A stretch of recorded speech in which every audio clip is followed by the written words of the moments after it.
ಹರೇ ಕೃಷ್ಣ. ಎಲ್ಲ ಕೇಳುಗರಿಗೂ ಶ್ರೀಮದ್ ಭಾಗವತದ ಅಧ್ಯಯನಕ್ಕೆ ಸ್ವಾಗತ.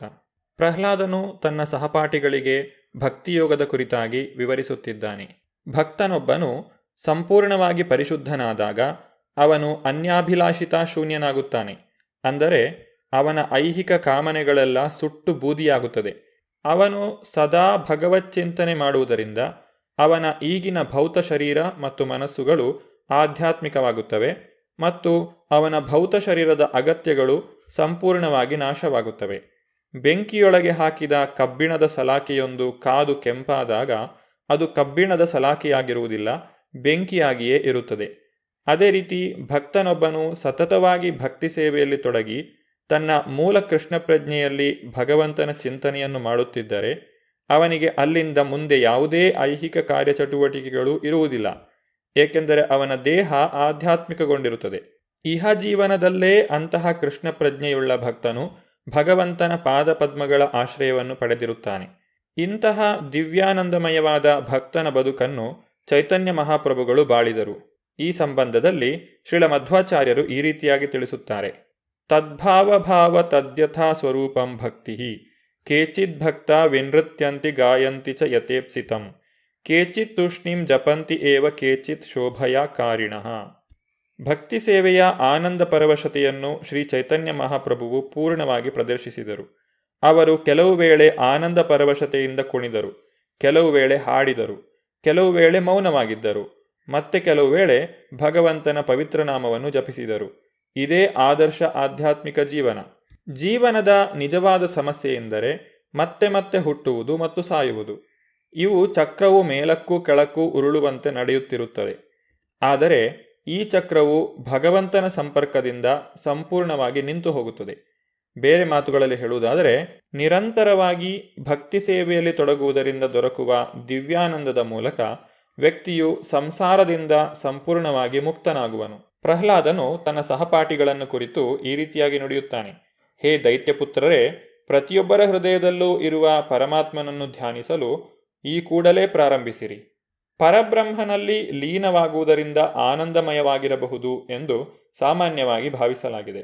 ಬ್ರಹ್ಮ ನಿರ್ವಾಣವೆಂಬ ಪದ ಪರಮಸತ್ಯನೊಡನೆ ಸಂಬಂಧವನ್ನು ಸೂಚಿಸುತ್ತದೆ.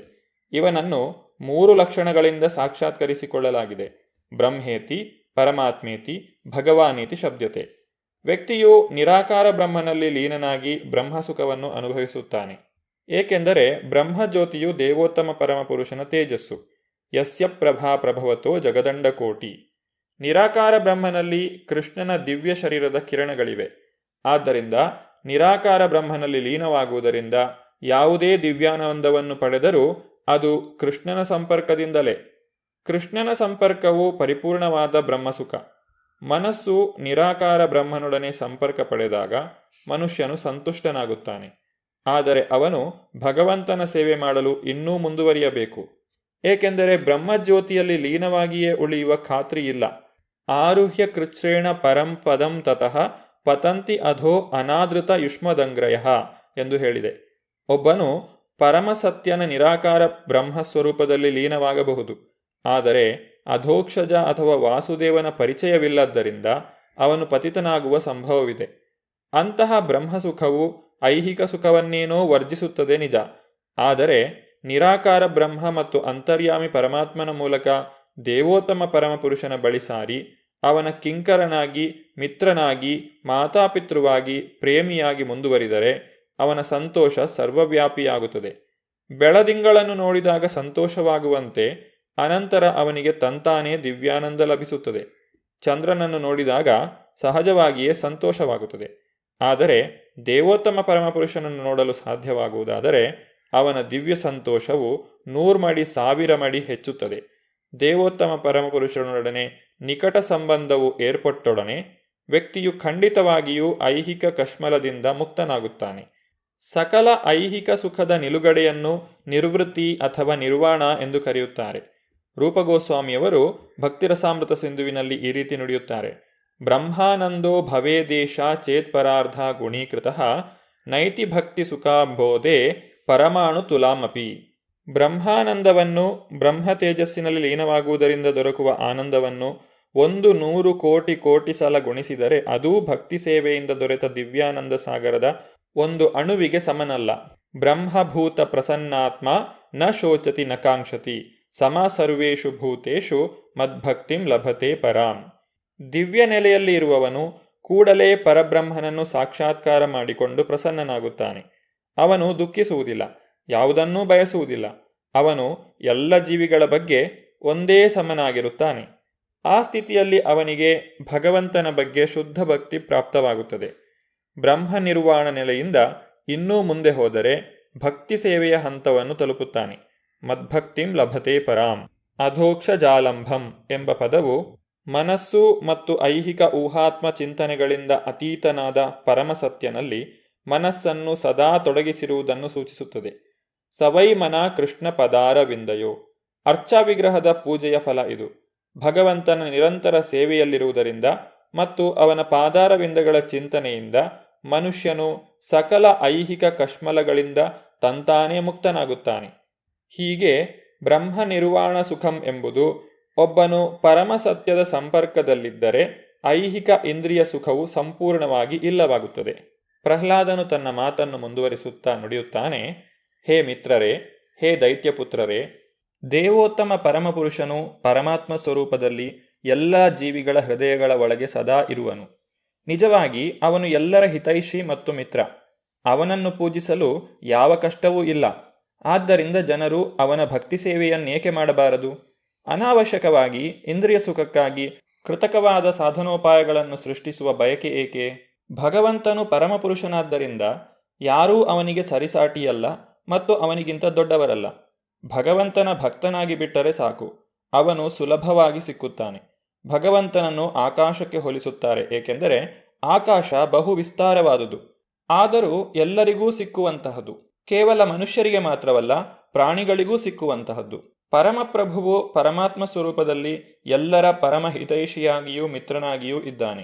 ವೇದಗಳಲ್ಲಿ ಸಯುಜೌ ಸಖಾಯೌ ಎಂದು ಹೇಳಿದೆ.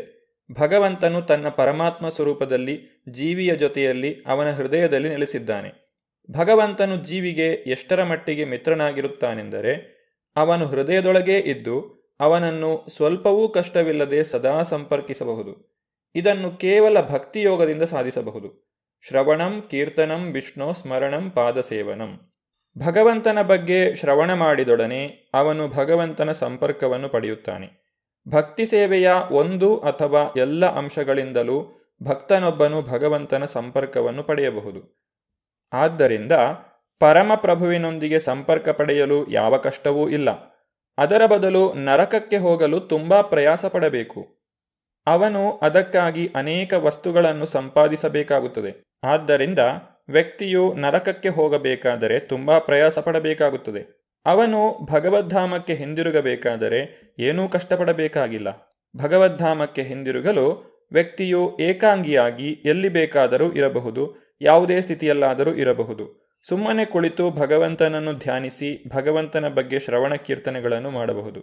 ಹೀಗಾಗಿ ಭಗವಂತನ ಬಳಿ ಸಾರಲು ಏನೂ ಕಷ್ಟವಿಲ್ಲ. ಅದಾಂತ ಗೋಭಿರ್ ವಿಶತಾಂತ ಮಿಶ್ರಂ. ಇಂದ್ರಿಯ ನಿಗ್ರಹ ಮಾಡಲು ಅಸಾಧ್ಯವಾದ್ದರಿಂದ ನರಕಕ್ಕೆ ಹೋಗಲು ಮಹಾಪ್ರಯಾಸ ಪಡಬೇಕು. ಆದರೆ ಮಾನವನು ವಿವೇಕಿಯಾದರೆ ಸುಲಭವಾಗಿ ಭಗವಂತನ ಅನುಗ್ರಹ ಪಡೆಯಬಹುದು. ಏಕೆಂದರೆ ಭಗವಂತನು ಸದಾ ಅವನೊಡನೆಯೇ ಇರುತ್ತಾನೆ. ಶ್ರವಣಂ ಕೀರ್ತನಂ ವಿಷ್ಣು ಎಂಬ ಸರಳ ವಿಧಾನದಿಂದ ಭಗವಂತನು ತೃಪ್ತನಾಗುತ್ತಾನೆ. ನಿಜವಾಗಿ ಭಗವಂತನು ಈ ರೀತಿಯಾಗಿ ಹೇಳುತ್ತಾನೆ, ಪತ್ರಂ ಪುಷ್ಪಂ ಫಲಂ ತೋಯಂ ಯೋಮೇ ಭಕ್ತ್ಯಾ ಪ್ರಯಚ್ಛತಿ ತದಹಂ ಭಕ್ತಿ ಉಪಹೃತಂ ಅಶ್ನಾಮಿ ಪ್ರಯತಾತ್ಮನಃ.